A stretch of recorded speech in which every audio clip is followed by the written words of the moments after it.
लाडक्या बहिणींची सरकारकडून चक्क फसवणूक झालेली आहे। ही चांगल्या भावनेने मुख्यमंत्री लाडकी योजना आणलेली होती, आम्ही नियमावली ठरवलेली होती। चुकीच्या गोष्टी थोड्या बहुत घडतात, पण त्या लक्षात आल्यानंतर दुरुस्त पण करायच्या असतात, ती आमची मानसिकता आहे। वेगवेगळ्या प्रकारच्या ज्या गोष्टी आम्ही ठरवलेल्या होत्या, मग एका घरामध्ये साधारण किती द्यायचं, त्यांचं उत्पन्न किती असलं पाहिजे वगैरे वगैरे, ह्या सगळ्याचे नियम हे लाडकी बहीण योजना सुरू केली, अतिशय क्रांतिकारी योजना, लाखो बहिणींना त्याचा फायदा मिळाला। आणि एक आमदार या नात्यानं मी माझ्या घाटकोरमध्ये जवळपास प्रत्येक घरामध्ये फॉर्म भरून घेतले। अध्यक्ष महोदय ऐका अध्यक्ष महोदय, नाही तुम्ही पॉइंट ऑफ इन्फॉर्मेशन देताय का? हो पॉइंट ऑफ इन्फॉर्मेशन। तर माझ्या मतदारसंघात भरून घेतले। आजही काही महिला माझ्या घरी आल्या, अध्यक्ष महोदय आजही महिला काही घरी आल्या आणि त्यांचं म्हणणं एवढं आहे की सुरुवातीला 2 महिन्याचे त्याला पैसे आले, काही महिलांना एका महिन्याचे पैसे आले आणि नंतर ते पैसे यायचे बंद झाले। आपण चेक केलं, त्यांचं आधार कार्ड बँकेला लिंक आहे का आहे, पण काही माहितीच मिळत नाहीये। असं सगळ्यांच्या बाबतीत नाहीये, काही महिलांच्या बाबतीत आहे। तर माझी शासनाला विनंती आहे की महाराष्ट्रातल्या सगळ्या महिलांना, लाडक्या बहिणींना हे कळावं की ज्यांच्या अकाउंटमध्ये पैसे येत नाहीयेत तर कुठली तरी अशी वेबसाईट असावी की ज्याच्यावर नाव टाकलं तर तिला पैसे येणार आहेत, न येणार आहेत, न येत आहेत, तर काय कारण आहे, तिला तिचं कारण कळलं पाहिजे।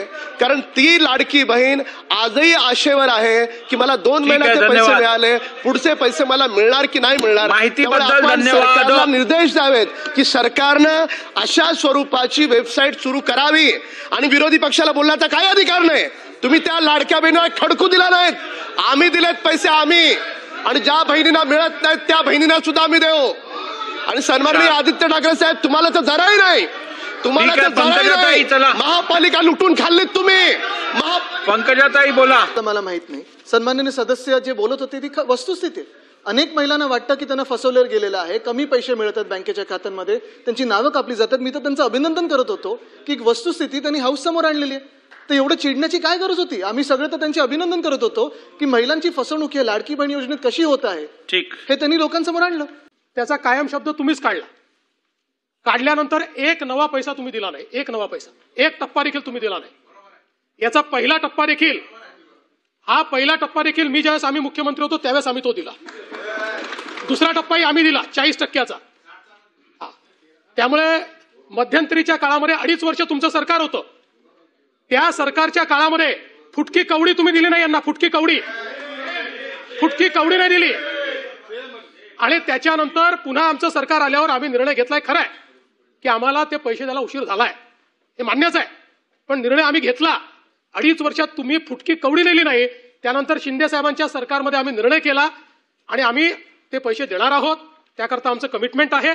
त्यात काही अडचणी आमच्या आहेत, जरूर त्यांना आम्ही आज बोलू, परंतु ज्या प्रकारे तुमचे लोक जाऊन तिथे राजकारण करतायत,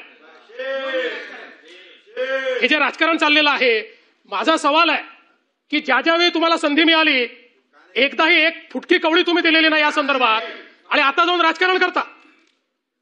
हे मुद्दे राजकारणाचे नाही आहेत, या मुद्द्यांवर सरकार सकारात्मक आहे, सरकार योग्य निर्णय घेईल, सरकार चर्चा देखील करेल, पण जर कोणी राजकारण करणार असेल, तिथेही काय राजकारणी करतायत, जर कोणी राजकारण करत असेल तर योग्य नाहीये, हे माझं मत आहे। काय गरम आहे, हे नवीन सुरू केलंस वय ग? लाडकी बहीण योजनेचं पैक आलं, दर महिन्याला 1500 मिळतात। चांगलंय, पण कधी हा विचार केलायस का की आपलं सरकार बदललं आणि ही योजना बंद झाली तर? अगं म्हणूनच माझं मत भाजप महायुतीला, भाजप महायुती आहे तरच लाडकी बहीण योजना आहे। क्या आप जानते हैं लाडली बहनों को जून की किस्त से पहले एक और बड़ा तोहफा मिलने वाला है। अब सिर्फ 1500 नहीं, सीधे 3000 रुपए महिलाओं के खाते में आ सकते हैं, लेकिन ये सब होगा कुछ खास शर्तों पर। क्या आप भी इस लिस्ट में शामिल हैं? आगे जानिए पूरी सच्चाई एक एक बारीकी के साथ। पार्ट 1, योजना की सच्चाई। मुख्यमंत्री माझी लाडकी बहन योजना महाराष्ट्र सरकार की एक अहम स्कीम है जिसका मकसद है महिलाओं को आर्थिक रूप से आत्मनिर्भर बनाना। जुलाई 2024 से शुरू हुई इस योजना के तहत अब तक 11 किस्तों में 16,500 रुपए की आर्थिक सहायता दी जा चुकी है। 12वीं किस्त यानी जून की 1500 रुपए की राशि अब तक कई महिलाओं को नहीं मिली थी, लेकिन अब रिपोर्ट्स के मुताबिक जुलाई की किस्त के साथ जून की भी भरपाई हो सकती है, यानी कुल 3000 एक साथ। हालांकि सरकार की ओर से अब तक कोई आधिकारिक पुष्टि नहीं की गई है, लेकिन संभावनाएं जरूर बन रही हैं। पार्ट 2, क्या सिर्फ पैसे मिलेंगे या कुछ और भी? अब बात सिर्फ पैसों तक नहीं रुक रही। इस योजना ने हजारों महिलाओं को नए व्यापार शुरू करने की प्रेरणा दी है। कई जगहों पर महिलाएं मिलकर समूह बनाकर बिजनेस चला रही हैं। और अब मुंबई की महिलाओं के लिए एक और बड़ा तोहफा आया है। 0% ब्याज पर 1 लाख रुपए तक का कर्ज।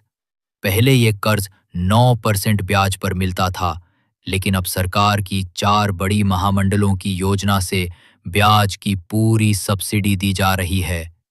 यानी ना कोई EMI पर ब्याज, ना कोई टेंशन, सिर्फ बिजनेस शुरू कीजिए और आत्मनिर्भर बनिए। पार्ट 3, कौन ले सकता है फायदा? अब सवाल उठता है, कौन पात्र है इस योजना के लिए? तो सुनिए ध्यान से। यदि आप लाड़की बहन योजना की लाभार्थी हैं और आप मुंबई बैंक की सदस्य हैं, तो आप इस योजना के लिए आवेदन कर सकती हैं। बैंक आपके व्यवसाय का आकलन करेगा और पात्रता तय होने पर आपको 1 लाख रुपए तक का कर्ज मिलेगा, बिना ब्याज के। यह सुविधा व्यक्तिगत या सामूहिक रूप से, यानी 5 से 10 महिलाओं की टीम बनाकर भी ली जा सकती है।